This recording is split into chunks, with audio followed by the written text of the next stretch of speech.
there were some things that would, you know,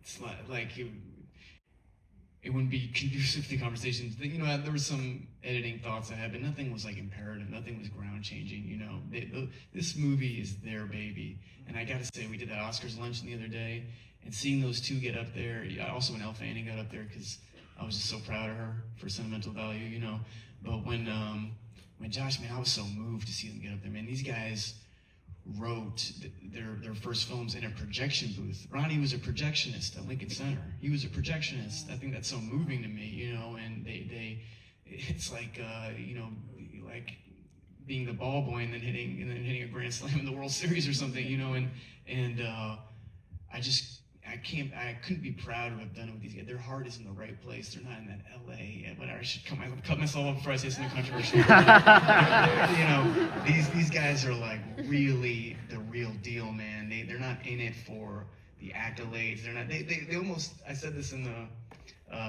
to Josh at his DGA thing. He doesn't have the institutional bone in his body. I don't know what it would take for him to.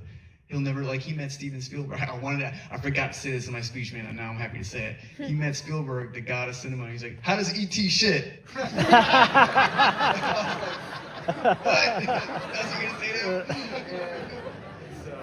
And then Spielberg had this very fascinating thing that E.T. is actually a plant, was his response. It was like really, like, esoteric, awesome answer. And then we saw Spielberg again like a couple weeks later, and then Josh crossed and went, E.T.'s a plant! E.T.'s a plant! Dude, you're in the room, man. I was like, anyway.